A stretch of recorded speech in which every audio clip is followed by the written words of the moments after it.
Shalom, selamat pagi saudaraku yang kekasih dalam Tuhan.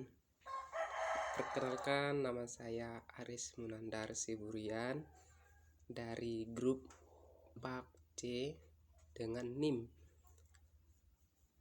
2 10 10 10 97. Ya, di sini saya nanti akan memaparkan atau memperjelaskan tentang kitab surat Efesus.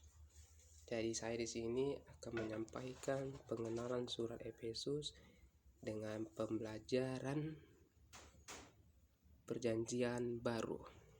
Oke, kita akan menjelaskan dan memaparkan isi tentang bagaimana pengenalan surat tentang di Efesus. Demikian kita sampaikan. Jadi penerima surat Efesus, jemaat Efesus adalah jemaat yang didirikan secara tidak langsung oleh Paulus dalam perjalanan PL. Yang ketiga, di sana Paulus tinggal selama kurang lebih 2 tahun. Tertulis itu di Kisah Para Rasul 19 ayat 10. Dan Efesus 3 ayat 2 memberikan informasi kepada kita bahwa jemaat Efesus hanya pernah mendengar tentang Paulus. Kemudian pada abad yang ke-11 Masehi, orang-orang Yahudi mendarat di sana dan membuat kota Yunani yang dinamai Efesus. Sekarang tempat itu berada di Turki, tetapi kota Efesus itu sendiri sudah hilang dalam timbunan tanah. Namun Efesus pernah terkenal dalam sejarah gereja karena di sana pernah diadakan Sinode Okumene yang ketiga tahun 431 yang memutuskan melawan ajaran Nestoria yang mengajarkan dua tabiat Kristen tanpa keasaan tabiat ajaran diaposit. Oke. Jadi kita masuk lagi ke dewa kota itu adalah Dewi Diana Artemisia. Oleh karena perkataan kepada orang-orang kudus di Efesus tidak terdapat dalam naskah yang tertua. Marikon mengatakan bahwa sebenarnya surat inilah yang disebut dalam Kolose 4 ayat 6 yang sudah hilang itu. Terlebih lagi karena pengarang surat ini hanya mendengar saja tentang mereka, padahal jemaat Efesus telah dibangun oleh Paulus yang tertulis terdapat di Kisah Para Rasul 19 ayat 1 sampai 12. Baru kita masuk ke keadaan penulis. Jadi keadaan penulis waktu itu Efesus 1 ayat 1 sampai 3 jelaskan memperkenalkan diri sebagai karangan Paulus yang sedang dalam penjara. Itulah sebabnya Efesus dikelompokkan para ahli bersama dengan Filipi, Kolose, Filemon menjadi surat-surat di penjara. Atas dasar keterangan itu maka sejak abad kedua sampai akhir abad ke-18 Masehi, Efesus diumumkan, dianggap dan diterima sebagai karangan Paulus. Hanya Erasmus dan Sepintas lalu memberikan keagungan. Kemudian di sini diperjelaskan tentang penulisan Efesus ini. Terdapat penulisannya yaitu dengan menurut penilaian dan untuk berkata di sini ada kesamaan kata yang itu hampir saja tidak mungkin Efesus ditulis oleh Rasul Paulus. Mengapa demikian? Masih diperbincangkan siapakah penulis Efesus itu, siapa yang menulis surat Efesus itu kan. Jadi ada hampir sama, tidak mungkin Efesus ditulis oleh Rasul Paulus. Yang mengarang Roma, Korintus, Galatia atau malah Kolose. Alasan tersebut antara lain, yang pertama, ada perbedaan kosakata antara surat Paulus dan Efesus. Di kebanyakan kata di istilah terdapat yang dapat dalam Efesus tidak ada dalam karangan yang lain, sebaliknya. Kemudian Yang kedua itu Efesus sebenarnya paling dekat dengan Kolose, bukan dengan Efesus kan.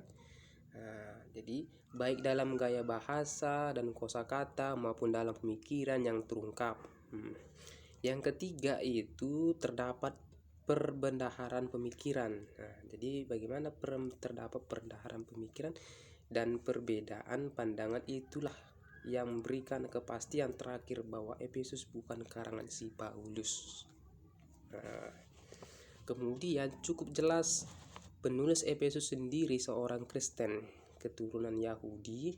Ia berbahasa Yunani sehingga agaknya bukan orang Yahudi dari Palestina, tetapi dari perantauan.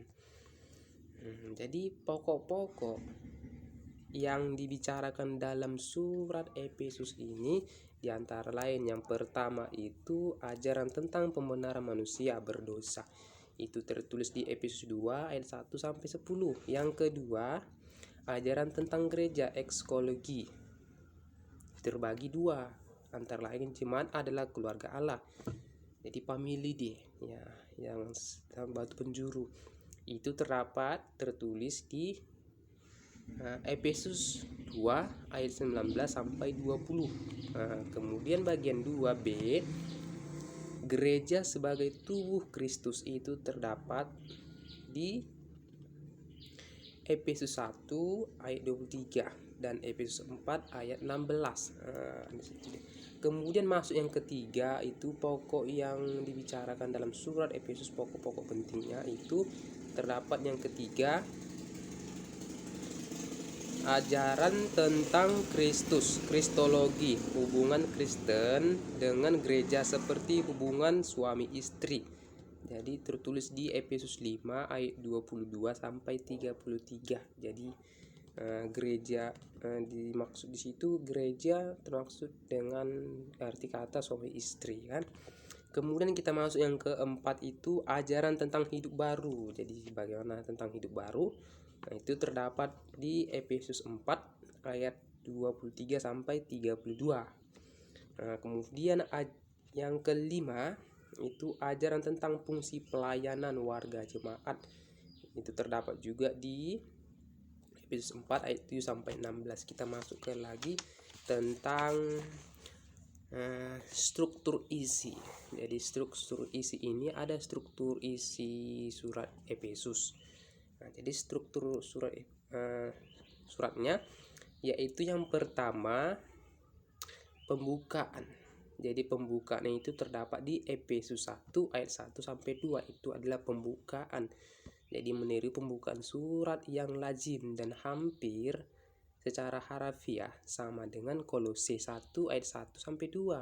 Dengan jalan itu karangan Efesus diperkenalkan sebagai karangan yang diberi kewibawaan Paulus. Baru bagian kedua itu bagian kedua. Bagian pertama itu Efesus 1 ayat 3 sampai 14. Baru itu terbagi 3. Yang A, doa pujian. Doa pujian itu terdapat di Efesus 1 ayat 3 sampai 14. Yang kedua, doa pujian disusul ucapan syukur. Itu terdapat di Efesus 1 ayat 15 sampai 16. Yang ketiga, doa permohonan itu terdapat di Efesus 1 ayat 17 sampai 19.